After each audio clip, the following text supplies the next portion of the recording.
Promote a culture of inclusion, supercharge your communication, and unleash the full potential of your teams and leaders with the Inclusive Handbook collection from the Diversity Movement.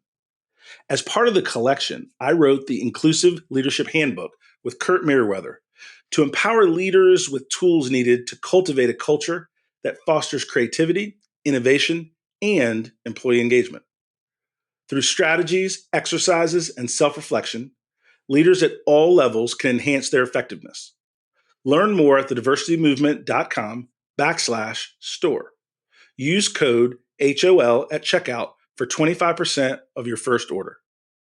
DEI budgets are under attack, but the goals haven't changed. Whether you're looking to increase your DEI knowledge, expand your market reach, or gain a competitive advantage in business, we have the solution.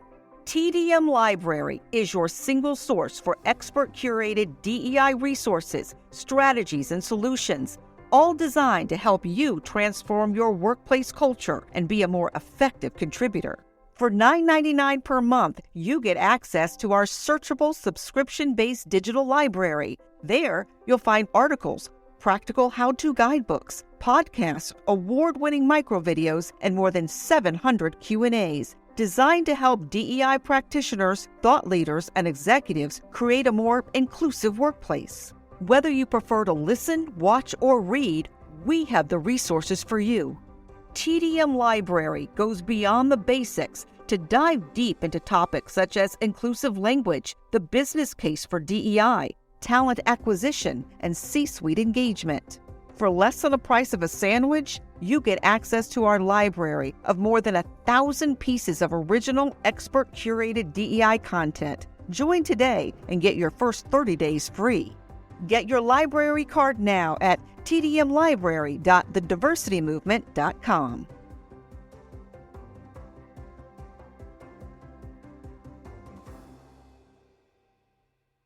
Hi everyone, on today's podcast, we're going to talk with Liesl Teen from Mommy Labor Nurse about how to prepare for birth in a way that lowers anxiety and reduces the unknowns, hopefully leading to a more positive and empowering experience. Welcome to the Evidence-Based Birth Podcast. My name is Rebecca Decker, and I'm a nurse with my PhD and the founder of Evidence-Based Birth. Join me each week as we work together to get evidence-based information into the hands of families and professionals around the world. As a reminder, this information is not medical advice. See ebbirth.com/disclaimer for more details. Hi everyone, my name is Rebecca Decker, pronouns she, her, and I will be your host for today's episode. I want to let you know that in this episode, we will be talking about emergency births in the car and gendered language may be used. And now I'd like to introduce our honored guest. Liesl Teen, pronouns she, her, the creator of Mommy Labor Nurse, is a practicing labor and delivery nurse, a birth educator, and a podcaster. As a labor and delivery nurse and mom of two, Liesl has long believed that knowledge is the key to empowering us to give birth without fear and with total confidence. Since starting Mommy Labor Nurse in 2017, Liesl has been able to offer education to so many more families than she ever could in her role as a bedside labor and delivery nurse alone. But she's still a practicing nurse at the bedside. More than anything, Liesl wants folks to know that birth education is for everyone. And Liesl's own positive birth experiences in a hospital setting inspired her to want to support as many hospital-preferred families and moms as possible, leveraging the reach of online platforms. So through Mommy Labor Nurse, Liesl is out there increasing transparency and normalizing positive and empowered birth. We're so excited that Liesl is here today. Welcome to the Evidence-Based Birth Podcast. Thank you so much, Rebecca, for having me. I'm so excited to be here. I know we've chatted before on my podcast, but I'm excited to come on to yours. So thank you for having me. Yeah, thank you for being here. I'm so excited to talk with you and let our listeners hear your passion for birth education. And you have some really fun topics we're going to be talking about in a little bit. But I was wondering if you could start off by telling us like how, as a nurse, we're both nurses, you've shifted more towards the childbirth education side and prenatal education. Can you talk a little bit about what made those connections? What led you to shift from mainly working as a labor and delivery nurse to starting the Mommy Labor Nurse platform and educating families? Yeah, I'd love to. So kind of goes back to, where I started Mommy Labor Nurse, but I've always been very attracted to teaching. I think if I didn't go to nursing school, I would have gone and been a teacher because I really just get a lot of fulfillment from seeing that light bulb come on for other people when I'm explaining something. So as a nurse, I really enjoy that part of my job. I've always enjoyed bedside teaching, and I loved precepting, before I started Mommy Labor Nurse. So I'm a big fan of teaching, and I knew that eventually I would probably do something a little bit more teaching based, still within the nursing, still within my nursing career, but kind of thought I would go back to school and become a nursing educator, something like that. But basically, I had my son back in 2017. He's 6.5, almost 7 now. Took a 3-month maternity leave with him, came back about 3/4 time, not totally full time, but I love my job as an L&D nurse, but I was longing to, be home with my baby as much as I could. So I just started Googling and kind of seeing, how can I make a little bit of extra income on the side and, maybe cut a couple of hospital shifts so I can stay home with my baby. And so blogging came up and I was like, oh, wait, this is really cool. I can start a blog and, there's mom blogs and stuff out there, but there's not a whole lot of L&D mom blogs out there. So I'm like, this is great. Like this can really be something that I can use to, hopefully reach like so many other people than I can just at the bedside, and I can do it at home. So, obviously it's grown a lot since then, and I've done a lot of different things, but really that's kind of how I got started into like the teaching education space. And yeah, I actually am working at the hospital today. In a couple hours, I have to go in and do a shift, but I don't ever see myself, at least at this point, leaving bedside totally, because it's something that I still truly love, is just being able to work with a patient and being present in births and, just having that one-on-one time with patients. But gosh, education, especially when you do it online, can reach so many more people, and it can be so beneficial in such a different way. So yeah, it's really been a journey for sure. I know some people get into birth education and birth work from their own experience, whether they were negative or positive. I know you mentioned that you had several positive birth experiences. Can you share a little bit about how those experiences went and how they inspired you to do what you do? Yeah, sure. So my first birth, for sure, I had super empowering, unmedicated birth with him. Had been a labor and delivery nurse, I guess, for about 2.5-ish years at that point, and was always very interested in unmedicated birth, especially because working at a hospital, at least the hospital that I work at, it's not 90% of moms that get epidurals, but there's not a whole lot of unmedicated birth just at our hospital. A lot of people get epidurals. So I've always just been intrigued by unmedicated birth. So I started to get really interested in it when I was pregnant with Walter, my son. And yeah, I ended up having him. And I feel like it really changed my practice as a bedside labor and delivery nurse at that point, because it's like you can help somebody through the pain, but once you feel it yourself and you experience that experience, you're just able to be a lot more empathetic. Not that I wasn't empathetic before, but you're like, okay, I get it. I get how hard this is. I get how incredible it feels after you're done. And I also get how much I prepped for my own birth, and how many people I talked to, and how many birth stories I listened to, and how excited I was going into my own birth, and how that really did impact my birth experience coming out of it. So that's definitely the first one, how that one went. That very much sparked, I'd say, the birth of, Mommy Labor Nurse. My second one still went unmedicated. It wasn't as empowering as the first one, I would say. It was a little bit, I think my expectations were a little higher than they should have been going into that one. But I learned a lot from that birth too, because I went in and I thought, oh, I've had a baby before. I'm going to, come and labor for a couple hours and then have a baby, it's going to be a lot easier than it was the first time. I had a lot of back labor with my first one, and I didn't push forever, but it was a hard labor.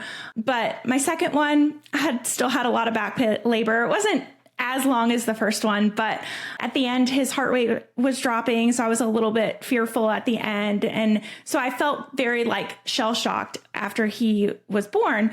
Long story short, that one taught me a lot too, but it wasn't as empowering as the first one for sure.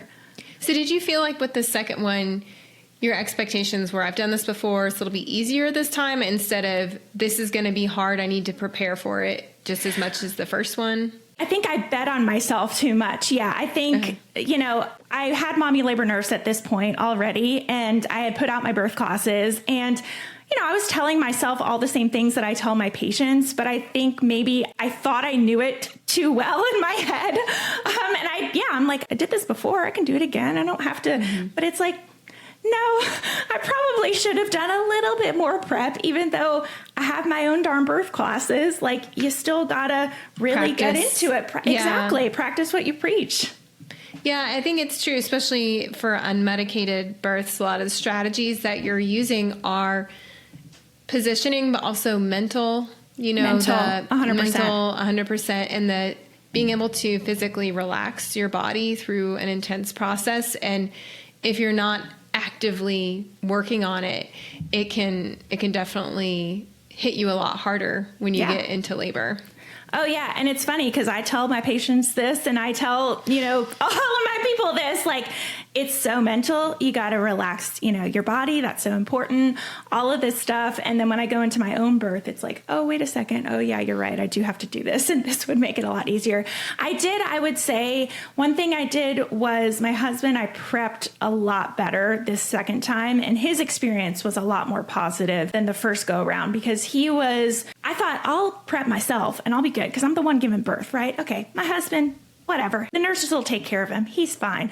But he was very, very just like, oh my gosh, it's really hard to watch somebody that I care so much about in an extreme amount of pain, and I don't know what to do to help you. And this is, horrible. And so the second time around, I did a lot better job of just educating him. So his experience was definitely way more positive, I would say, because of that. Yeah, that's awesome. Yeah.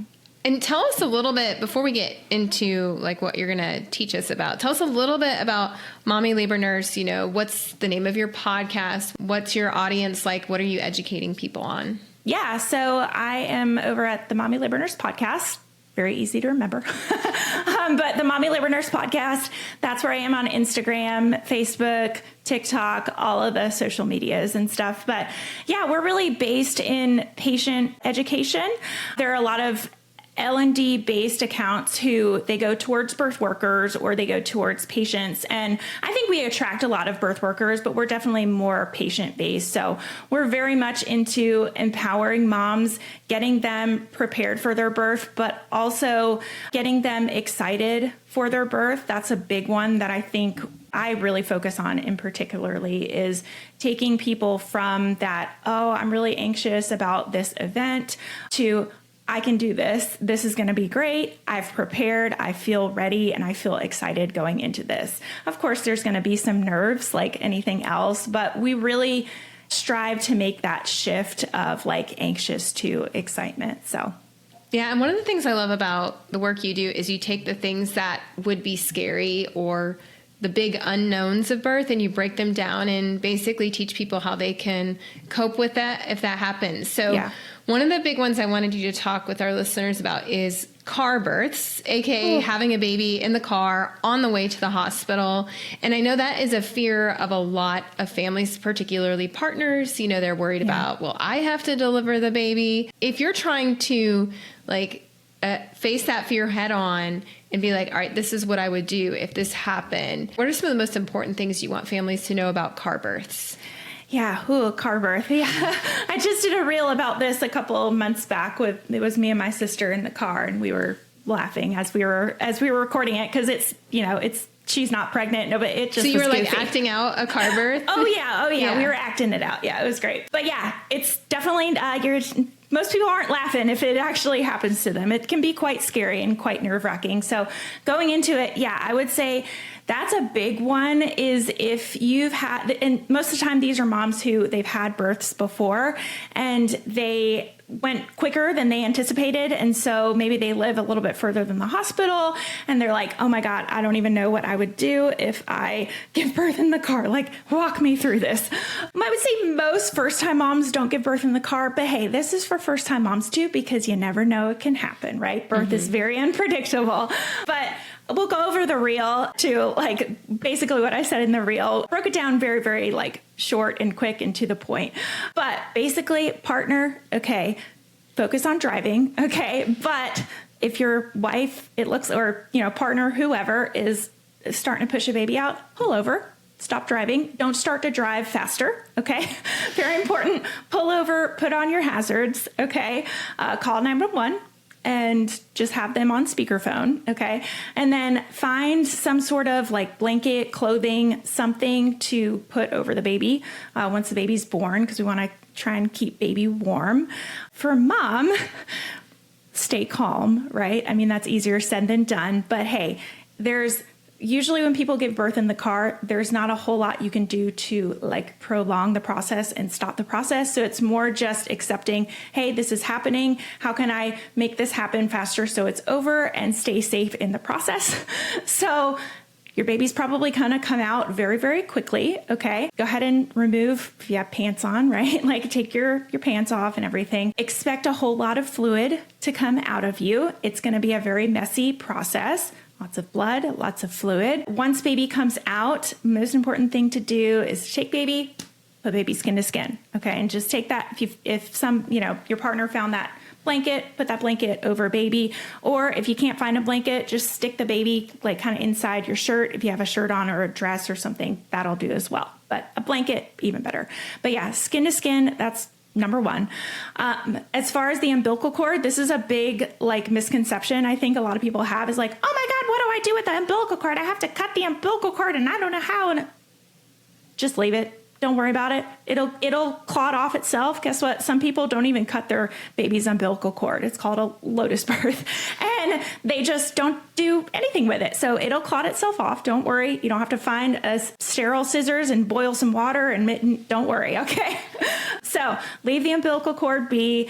The other thing that might come out is your placenta. Now, a lot of times I would say if you've called 911, if you've pulled over, emergency services is going to be getting there pretty quickly. So usually, honestly, these people who give birth in the car, they come up to the hospital and their placenta either came out in the ambulance or they delivered their placenta at the car. But just in case that happens, sometimes they do come out rather quick and you see like a big gush of blood and then your placenta comes out and it kind of just feels, you feel some pressure down there and it just kind of delivers itself. But you can expect that to happen, usually somewhere 5 to 30 minutes after birth. This isn't something that, hey, I took a birth course and they taught me how to give birth in the car. Like, this obviously isn't something that we're expecting to happen. So it's going to be really, really overwhelming when it happens. But like I said, most important thing, stay safe.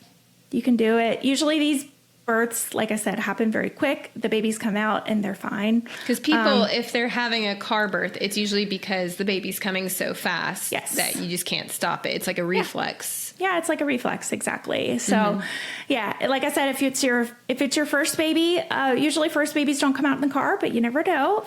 It's happened before for sure. But these are usually the moms who have had babies before and they've gone a little bit quicker than anticipated. And then they end up delivering their babies in the car. I just had a friend the other day who had her baby in the car and she was in the back of her husband's work truck, And she didn't live that far from the hospital, but her first one wasn't a super quick process, but she had a baby 2 years ago. And then her second one, she went into labor and hey, her baby girl decided to come out in the car. So like I said, it can be overwhelming and not something you anticipated, but it's okay. It's going to happen. It's uncommon, I think, is one way you can reassure yourself. Yeah. And then you can also reassure yourself where if it does happen, it was probably just meant to happen really fast. That was how that baby was going to come out.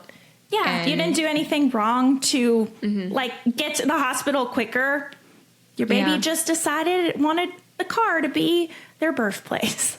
And so as the labor and delivery nurse, like I'm sure you've met some of those families at the entrance who've had a car birth. What's usually their reaction? Are they, in shock? Or are they laughing because it was hilarious? Like what is the typical reaction? I'd say about half and half, and sometimes both. They're kind of in shock and they're laughing at the same time. I would say most people are probably in shock. Most partners are very much in shock and they're not laughing. Maybe they'll laugh about it later, but they're very much like shell shocked of the experience. But moms, I would say, yeah, it's about half and half. Like maybe the mom has had quick births before and she's like, I knew this would happen. I knew this would happen. I was trying to leave earlier than I did, but it happens. So yeah, it's usually a mix between like the wide eyes coming in like, oh my God, I can't believe this just happened. Like, can you believe that this just happened? And they're just like bewildered, or they're laughing, or they're like, I should have left earlier. I told you should have left earlier. So with car births, I think what I've found is it's really interesting that there's kind of this disconnect between what people worry about and then like real life. So for example, a lot of people really do stress out about the possibility of a car birth. And I'm so glad you covered it because we haven't covered it on the podcast before, because sometimes just knowing that you can do it makes it easier. But are there any other examples of where, you see families have knowledge gaps where they don't quite know what they don't know? I would say, so whenever people ask me this question, I always think of breastfeeding. There's a learning curve, I would say, to breastfeeding. So personally, 100%, I didn't prepare for breastfeeding with my first one like I did with my birth experience. So yeah, I would say there's definitely a gap just with breastfeeding education in general, pumping education in general. I'm trying to think of like other birth related things, but I mean, gosh, it really just depends on the situation. Car birth, yeah, breastfeeding, pumping, trying to think of other things, but. Yeah. And what are some of the common myths about birth and pregnancy that you work to dispel on the Mommy Labor Nurse platform? Yeah, I think a big one out there that I'm really, really passionate about is something. There's an organization called Push Pregnancy that came out last year, 2 years ago now, and they're doing a lot of work to reduce stillbirth.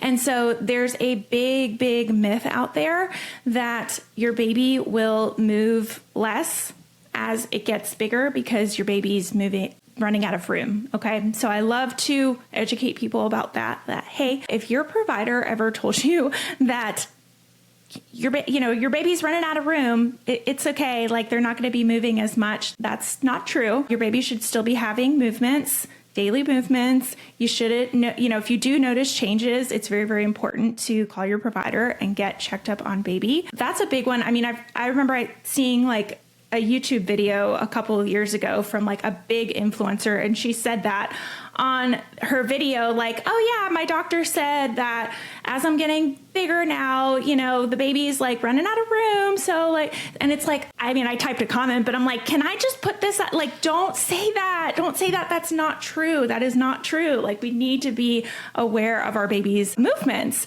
Another really, really big one is the whole, my baby's too big for my pelvis.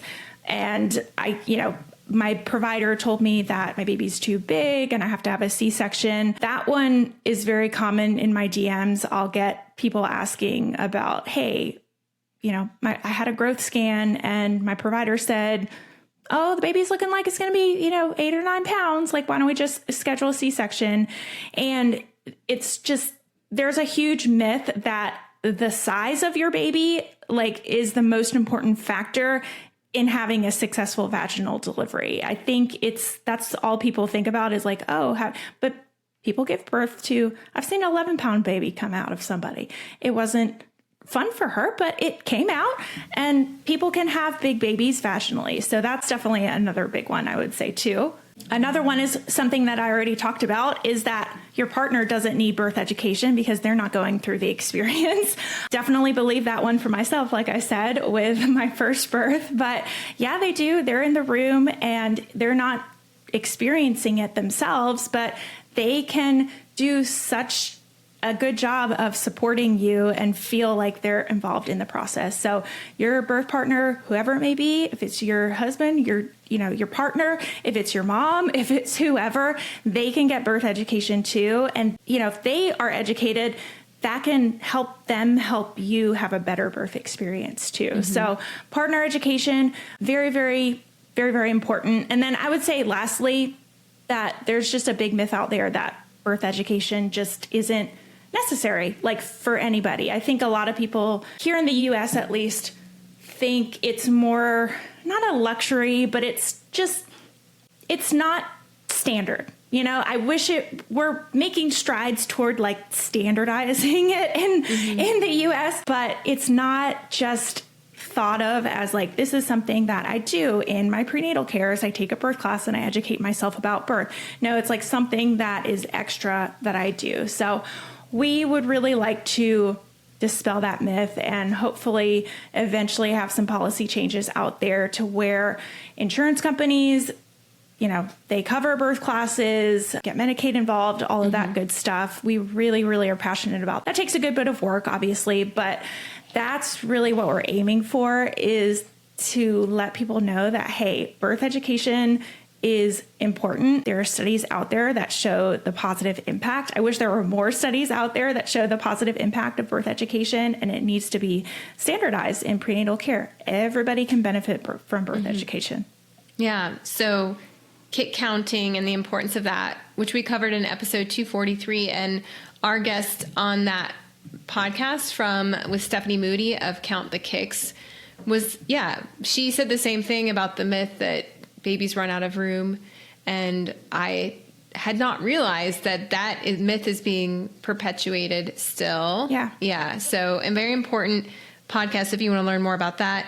Big babies, which we talk a lot about at EBB, and then partners needing education and childbirth education being very necessary. Mm-hmm. With your clients, when you work at the bedside as a nurse, so I think you have a really unique position because you're teaching so many families online, and then you're also in the hospital, admitting patients and helping them, being with them through birth. What are some of the things you've noticed as a nurse? Like what families seem to be the most prepared or have the most support? Yeah, so families who have started the education process, before stepping foot in the door. And that is something that I witnessed before I even had my first son, of somebody would come in and say, I really want to go unmedicated, right? And I would say, oh, did you take a birth class or did you do any education about it?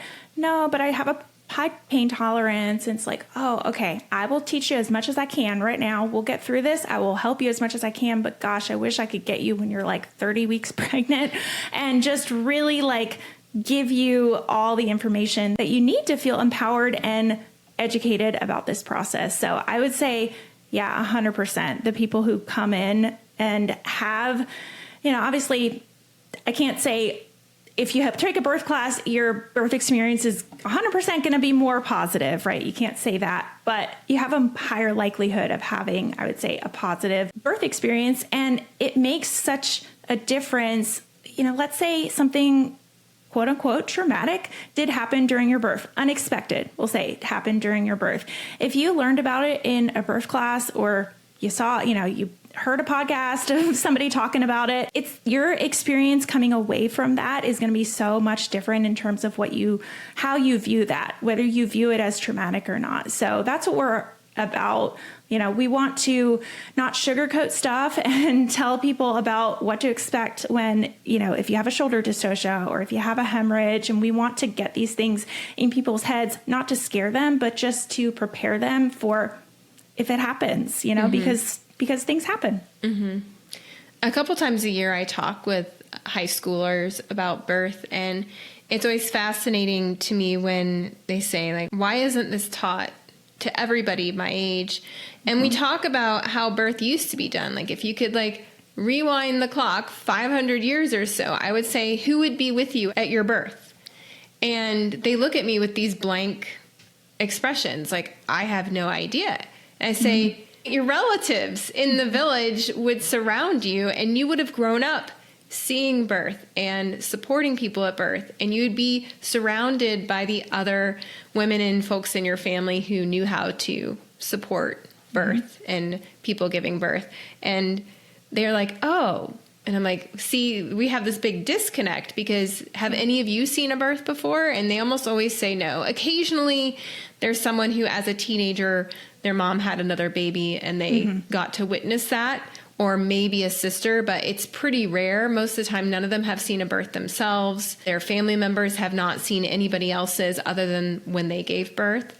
And so there's that kind of gap when we moved birth into the hospital, of kind of taking away that knowledge that we used to carry as communities. You're right. It becomes more of like an unknown process rather than this is just what people do. They give birth. This is just part of life. Yeah.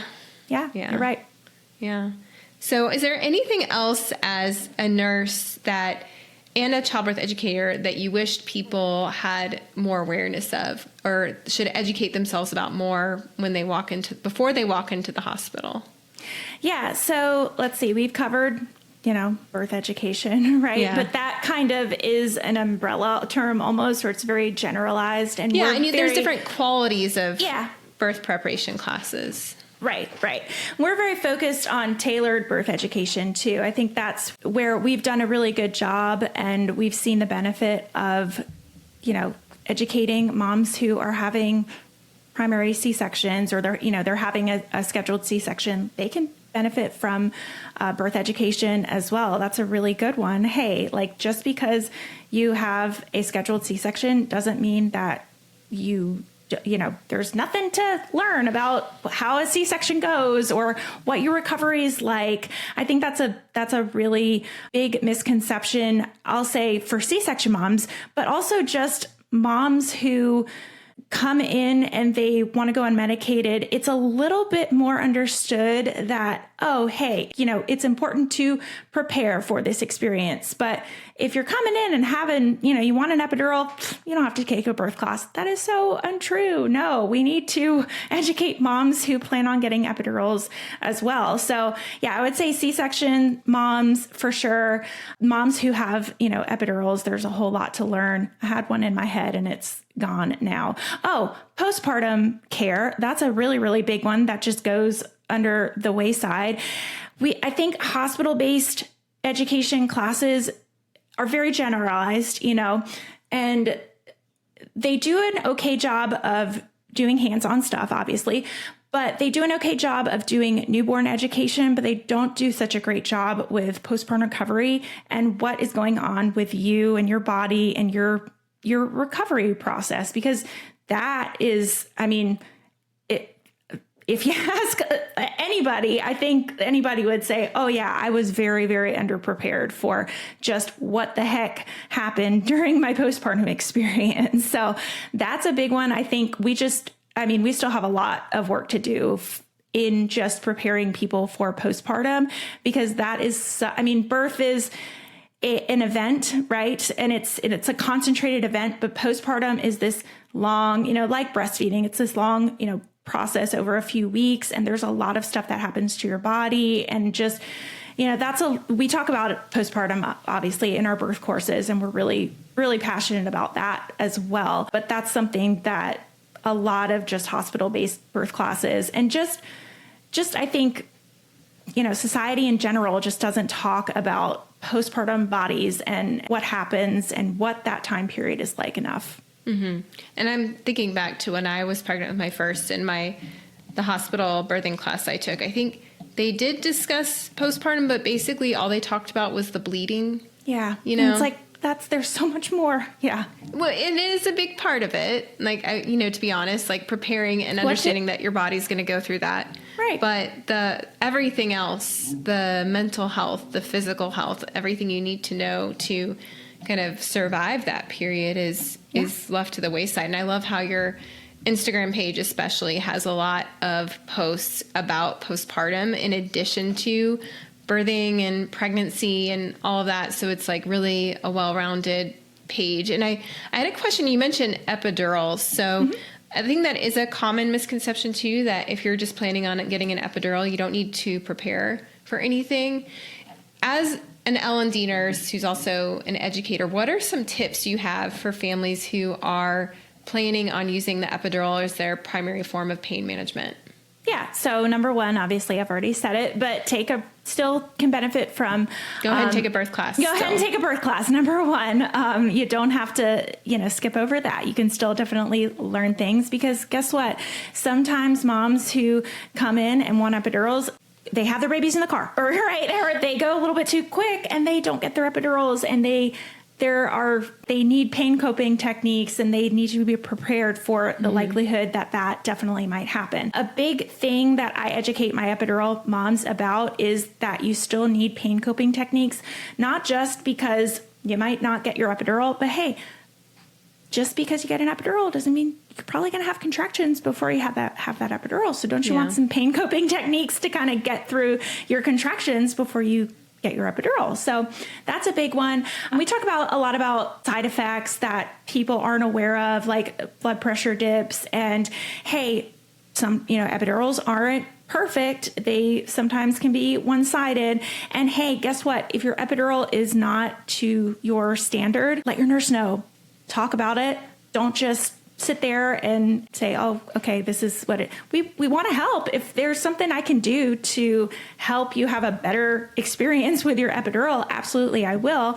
Obviously, epidurals, they can't take away that pressure like pain from the baby's head. And that's a really big one that I cover in the classes, that, hey, just because you get an epidural, it's designed to take away contraction pain. But once your baby's descending in your pelvis, you're probably you're still going to feel that. Yeah. And it can be uncomfortable. It can be painful. So again, hey, we need to, be talking about some pain coping techniques as well. But hey, this is what happens. So yeah, the pressure versus the pain. And yeah, just speaking up to your nurse and saying, hey, this one side isn't numb yet. Or, hey, I can still feel my contraction pain. Like, what's going on? Because if I don't know, then I can't help you, So that's for everything, right? So it's really important to speak up if something's not going the way you anticipate it, because your nurse, we can't help you unless we don't know. One of the things I talk with parents a lot about is the importance of positioning when you have an epidural, and not just lying on your back the whole time, but using preferably peanut balls to get into better positions for the baby to descend and come down through your pelvis. Do you find that in the hospital, are nurses proactively offering peanut balls, or do parents have to ask for them? So I have it in the courses to say, if your nurse is not actively changing your position, to speak about it and ask for a peanut ball. But I would say, I'm blessed that I work at a really great hospital, and we're very it's a teaching hospital, and our nurses are very, very well equipped with understanding that you need to still move your patient after you get an epidural. So I would say generally most nurses do use peanut balls, or we get the stirrup up and we, put their leg on the stirrup and have there's so many different positions that you can do with an epidural that a lot of people think, oh, I just have to lie on my back. No, we can get you on hands and knees. We can squat. I can't stand you up and have you run around the room, but we can do a lot. We can basically do almost everything in the bed that you would think that you can do out of the bed. We can do it in the bed. And it's really important to be moving, because part of what your body does when you go unmedicated is your body's naturally moving to ease that pain. And that helps to descend baby and get baby further in your pelvis. So once you get an epidural, you're taking away that pain. So there's this disconnect of oh, I don't have to be moving anymore. So you have to be really purposeful about moving so your baby's still descending. So yeah, very, very, very important to still be moving for sure. And I love how your podcast has a lot of episode options about pain management in labor. And I saw one of your most recent episodes, 197, is about other pharmaceutical pain options if you don't want an epidural, but you still need something that is a medication. So I encourage our listeners to check out your podcast and your Instagram page. Is there anything else you want to share with us? Yeah, so we have a lot of really great resources on our page over at Mommy Labor Nurse. You can go to our website, mommylabornurse.com. We've got our online classes out there, but we have tons and tons of blog articles. You can just click on blog and they're categorized very, very well. They go into great, depths of whatever subject you're searching for.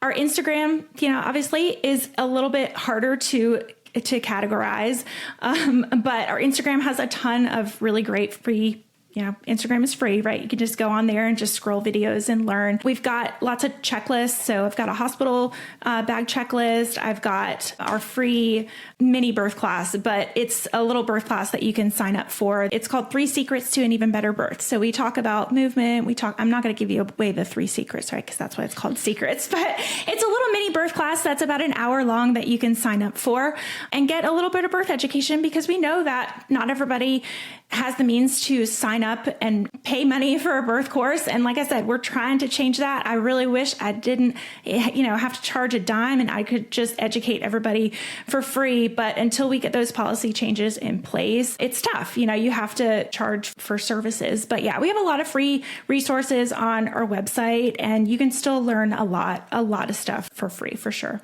Yeah. And I love that you have lots of checklists, like a first trimester, second trimester, and third trimester checklist on the website. So make sure you go to the website and check out all the different resources that Liesl has. And Liesl, thank you so much for everything you do to educate families and all the hard work you've done the last few years. Yeah, thank you so much for having me. This was fun. And I will say one more thing. You can check out my interview on the Mommy Labor Nurse, where I talk about natural labor induction methods. So you can head out to Liesl's podcast to check out that interview as well. Thanks, everyone, and we'll see you next week. Bye. Bye. Today's podcast was brought to you by the Evidence-Based Birth Professional Membership. The free articles and podcasts we provide to the public are supported by our professional membership program at Evidence-Based Birth. Our members are professionals in the childbirth field who are committed to being change agents in their community. Professional members at EBB get access to continuing education courses with up to 23 contact hours, live monthly training sessions, an exclusive library of printer-friendly PDFs to share with your clients, and a supportive community for asking questions and sharing challenges, struggles, and success stories. We offer monthly and annual plans, as well as scholarships for students and for people of color. To learn more, visit ebbirth.com/membership.